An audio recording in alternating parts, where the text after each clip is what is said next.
మోకాల నొప్పులకు ఎటువంటి సర్జరీ లేకుండా ఎపియాన్ పెయిన్ క్లినిక్ అందిస్తున్న అత్యాధునిక చికిత్స.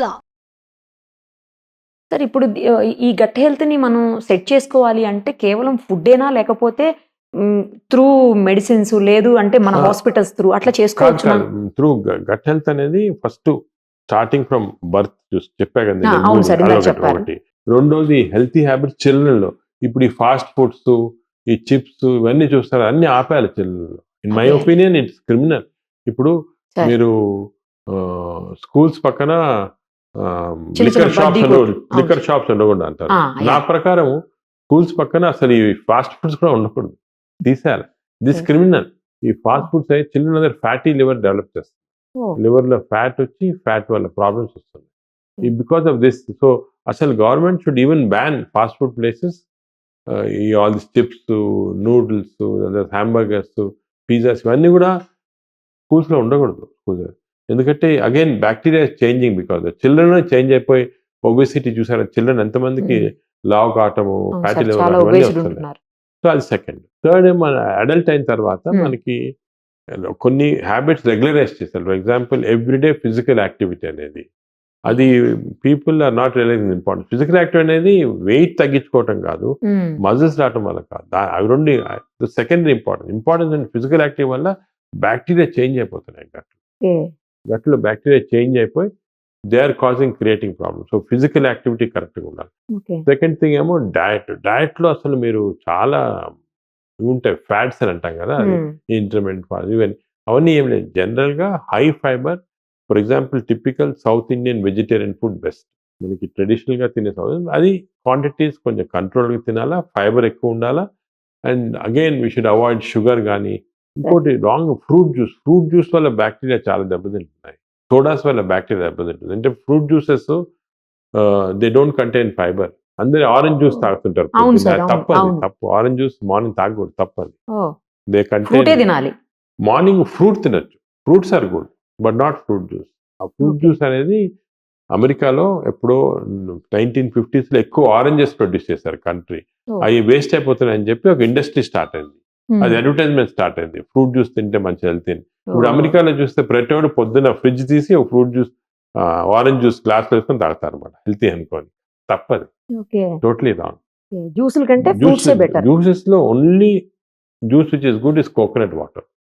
కోకోనట్ వాటర్ రోజుకు 2 గ్లాసులు తాగితే మన బ్యాక్టీరియా, మంచి బ్యాక్టీరియా వస్తాయి మనకి. Fresh coconut water, not bottled కాదు.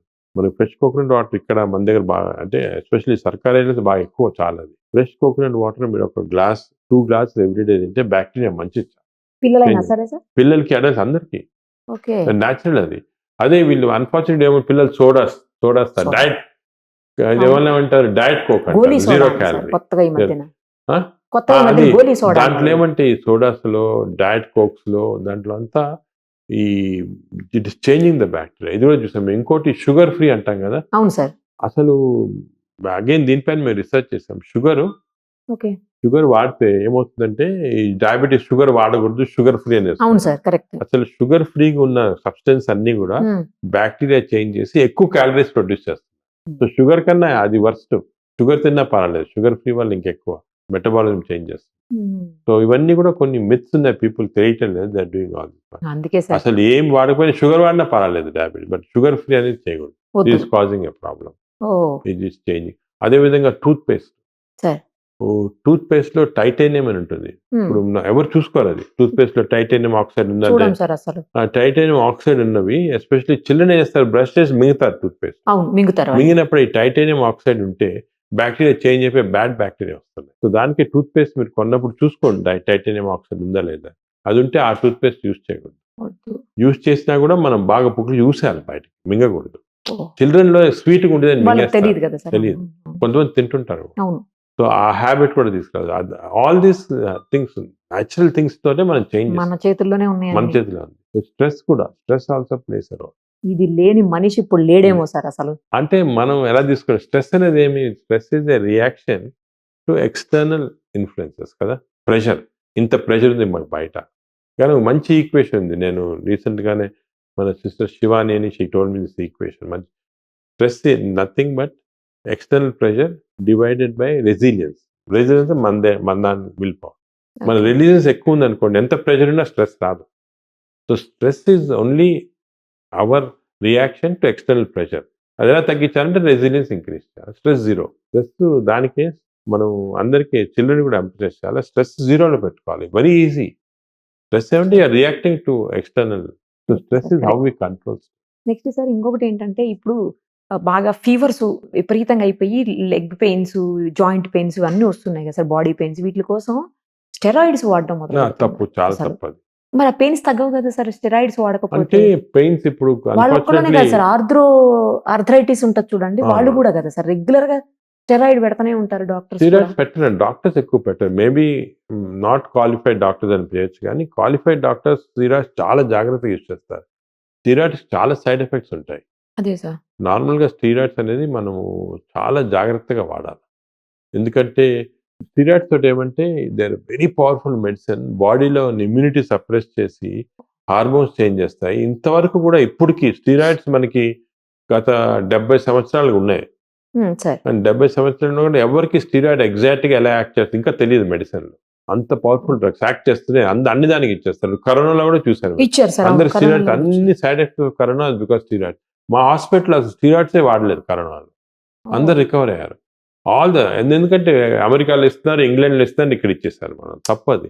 స్టెరాయిడ్స్ అనేది most dangerous drugs in the world. Steroid ఎందుకంటే బాడీని ఆర్టిఫిషియల్గా సప్రెస్ చేస్తుంది. ఎలాగంటే బిల్డింగ్ లో ఫైర్ ఉన్నది, ఫైర్ చుట్టూ యాస్బెస్టాస్ పెట్టేసాం అనుకోండి, ఫైర్ సప్రెస్ కానీ బిల్డింగ్ అంతా నాశనం అయిపోతుంది కదా, బయట చూడడానికి అంతా ఏమి ఉండదు. అలాగే steroids are like asbestos. Steroids should not be used at all. అంత కొన్ని few indications are there, autoimmune disease అని అటువంటి కొనడానికి వాడతాం, కానీ జనరల్గా ఈ పెయిన్స్ గిన్స్కి అస్సలు వాడకూడదు. ఈ పెయిన్స్ అవి కూడా న్యాచురల్ మెథడ్, అంటే అన్ఫార్చునేట్లీ కొన్ని చికెన్ గున్యా వస్తుంటుంది మధ్య చూస్తుంటాము, చాలా రోజులు ఉంటుంది. కానీ న్యాచురల్ ఎక్సర్సైజెస్, దాని తర్వాత కొన్ని సానా, హీట్, అటువంటి దాంతో స్లోగా కంట్రోల్ చేయాలి. సార్ నేను ఆ మధ్యలో ఒక కేసు చూశాను సార్. ఏంటి అంటే ఒక అమ్మాయి నైట్లో డ్రంక్ అండ్ డ్రైవ్లో దొరికింది. ఆ అమ్మాయిని టెస్ట్ చేస్తే, అంటే డ్రంక్ అండ్ డ్రైవ్ జరుగుతూ ఉండగా ఆ అమ్మాయిని పట్టుకున్నారు.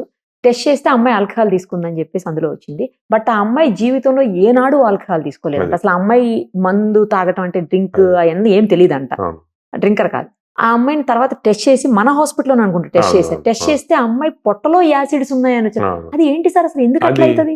అది కూడా చాలా ఇంట్రెస్టింగ్ కేసు మేము చూసాం ఈ మధ్యన. ఇప్పుడు హైదరాబాద్ లో మీరు చూసారా, రాత్రి 12 గంటల తర్వాత సాటర్డే, సండే కానీ లేకపోతే ఫ్రైడే కూడా చేస్తున్నారు అనుకుంటా, టెస్ట్ చేస్తారు మీకు ఆల్కహాల్ ఉందా చేస్తే ఆల్కహాల్. సో నాకు కూడా తెలిసిన వాళ్ళు కూడా 2-3 అసలు టీటోటలర్స్ చేస్తే ఆల్కహాల్ పాజిటివ్ వస్తుంది. సో మీరు చెప్పిన ఎగ్జాంపుల్ కూడా అమ్మాయి కూడా పాజిటివ్ ఉంది, ఆల్కహాల్ స్ట్రాంగ్ పాజిటివ్, కానీ ఆల్కహాల్ తీసుకోలేదు. వాళ్ళు చేసిందల్లా ఏమంటే డిన్నర్కి వెళ్ళి హై కార్బోహైడ్రేట్, అంటే రైస్ కానీ లేకపోతే హై కార్బోహైడ్రేట్ డైట్ తీసుకున్నారు. ఈ కార్బోహైడ్రేట్ డైట్ తీసుకున్నప్పుడు కొన్ని మన స్టమక్ లో క్లెప్సియల్లా అనే కొన్ని బ్యాక్టీరియా, కొంతమందికి ఎక్కువ ఉంటుంది బై నేచర్. క్లెప్సియల్లా బ్యాక్టీరియా ఏం చేస్తాయంటే ఈ కార్బోహైడ్రేట్స్ ని it will convert them into alcohol. అంటే బ్రూవరీలో చేసేదేమి అంతే కదా, బ్రూవరీలో వీట్ కానీ బార్లే కానీ దాన్ని they will make it into beer or whisky, water. అది ఒక ప్రాసెస్ లో ఇండస్ట్రీ జరుగుతుంది. కానీ కొంతమందికి ఈ అబ్నార్మల్ బ్యాక్టీరియా వల్ల body will become auto brewery. దీని అసలు పేరు కూడా ఉంటుంది, నేను స్టడీ చేసి మా వీళ్ళకి కూడా పంపించాను, పోలీసులు కూడా. This called auto brewery syndrome. Auto brewery syndrome అంటే మన body is becoming manufactured for alcohol. చాలా రేర్ ఇది, అంత 1,00,000 లాగా ఇలాగ వచ్చినప్పుడు ఈ ఫాల్స్ టెస్ట్. సో వీళ్ళు ఏమంటే జాగ్రత్తగా ఉండాలి, ఎప్పుడు కన్నా కూడా ఎక్కువ కార్బోహైడ్రేట్స్ ఎక్కువ తీసుకుంటే ఇలాగ వచ్చే అవకాశం ఉంది. సో ఎస్పెషల్లీ ఇలాగ లేట్ నైట్ డిన్నర్స్ కదా వెళ్ళినప్పుడు కార్బోహైడ్రేట్స్ అవాయిడ్ చేసి ఎక్కువ ఫైబర్ తీసుకోవడం అలా తీసుకుంటే బెటర్ అన్నమాట. వాళ్ళకి ఇది చేంజ్ చేయలేమా సార్, ఎప్పటికీ ఇలాగే ఉంటుందా? చేంజ్ ఇప్పుడు బ్యాక్టీరియా చేంజ్ చేస్తున్నాము, కానీ అదేమంటే చాలా రెసిస్టెంట్ గా ఉంటుంది, మళ్ళా కొన్ని రోజులు వచ్చేస్తుంది కేర్ఫుల్ లేకపోతే. అంటే వాళ్ళు బాగా డిసిప్లిన్డ్ గా లైఫ్ అంతా డిసిప్లిన్డ్ గా ఎక్సర్సైజ్ తోటి డయట్ తోటి అలా ఉండాలి. మిలెట్స్ తింటాం ఫర్ ఎగ్జాంపుల్, కార్బోహైడ్రేట్స్ ఆపేసి మిలెట్స్ తినాలి లైఫ్ లాంగ్ అలా చేస్తా ఉంటే. అసలు ఇది ఎందుకు ఇంపార్టెంట్ వచ్చిందంటే ఇంకోటి మనకి ఇది ఇప్పుడు ఈ మధ్యన ఏం తెలుస్తుందంటే చాలా మందికి ఫర్ ఎగ్జాంపుల్ ఆల్కహాల్ తీసుకోరు కానీ లివర్ జబ్బు, ఫ్యాటీ లివర్ అంటారు, అదే లివర్ సిరోసిస్, వాళ్ళకి ఏం జబ్బు ఉండదు. పాపం వాళ్ళు ఆల్కహాల్ తీసుకోరు వాళ్ళ ఇంట్లో ఫ్యామిలీ కూడా ఎవరికి లేదు జబ్బు ఇది. అలవాటు ఉండదు. అలవాటు లేదు, కానీ వాళ్ళకి ఫ్యాటీ లివర్ వచ్చి ఫ్యాటీ లివర్ నుంచి నాష్కి వెళ్ళిపోయి అక్కడి నుంచి సిరోసిస్ వెళ్ళిపోయి క్యాన్సర్ వస్తా ఉంది అమ్మో. ఎక్కువ మంది దగ్గర. సో మేము దీంట్లో కూడా ఏమంటే ఇటువంటి వీళ్ళకి అబ్నార్మల్ బ్యాక్టీరియా ఉంటుంది. ఈ బ్యాక్టీరియా తోటి మనం తిన్న ఆహారంలో ఆల్కహాల్ ప్రొడ్యూస్ చేస్తాం అనమాట. సో ఎవ్రీడే కొంచెం బయట మీకు తాగినట్టు అనిపించింది, ఇంటాక్సికేషన్ ఉండదు. Sir small amount of alcohol వెళ్ళిపోయి లివర్ దగ్గరికి వెళ్ళిపోయి లివర్ని డిస్ట్రాయ్ చేస్తాం అనమాట. ఓకే. సో కొన్నిసార్లు మీరు కూడా అందరికి ఎక్స్పీరియన్స్ ఉంటుంది, హెవీ మీల్ తింటే మనకు కొంచెం అవును. బ్రెయిన్ ఫాగ్ లాగా వచ్చి ఏం ఒకలా బద్ధకం. అనిపిస్తుంది సార్. అవును. అది because bacteria is producing all this types of substance. So ఇవన్నీ నాలెడ్జ్ ఇప్పుడు వచ్చాయి మనకి. So we are now able. దానికే ఇటువంటి వాళ్ళకి millets very good diet. They should take కానీ మిల్లెట్స్ తినలేరు కదా సార్ అందరూ. మిల్లెట్స్. అది అన్ని కాదు, మిల్లెట్స్ లో కూడా మంచివి. ఇప్పుడు రాగి దోశ అనుకోండి, రాగి దోశ తినండి మీరు, మామూలు దోశ. రాగి దోశ ఇస్ వెరీ గుడ్. అదేవిధంగా కొన్ని ఇప్పుడు స్వర్గం కానీ అన్నీ కూడా మిల్లెట్స్ ఆర్ వెరీ, అంటే ఎలా తయారు చేస్తారు మిల్లెట్స్ కూడా వంట చేయటం స్పెషల్ టెక్నిక్ ఉంది, దాన్ని బాగా చేయొచ్చు, హెల్తీగా చేయొచ్చు. సరే అది లేదు, పెసరట్టు తినండి, మామూలు దోశ పెసరట్టు తినండి, మంచిది కదా. Okay. Pesarattu is very healthy, proteins that. అలాగే మన డైట్ మాడిఫై చేసుకొని కార్బోహైడ్రేట్స్ తగ్గించేసారు. ఓకే. ఇవన్నీ చేస్తే సెట్ అయిపోతుంది సార్. కానీ ఇప్పుడు అసలు బ్యాక్టీరియా ఇన్నిటికి కారణమైపోతుందని తెలిస్తేనే కొంచెం షాకింగ్ అనిపిస్తుంది సార్. బ్యాక్టీరియా తోటి ఇన్ని ప్రాబ్లమ్స్ వస్తాయా అనేసి. దానికే మేము మామూలుగా ఇప్పుడు మా చెకప్స్ లో కూడా బ్యాక్టీరియా, ఈ గట్ బ్యాక్టీరియా అనేది జనరల్ చెకప్ లో పెట్టాం. పెట్టేశారా సార్? మాస్టర్ చెకప్ వచ్చారనుకోండి, sir we are doing gut bacteria as part of checkup.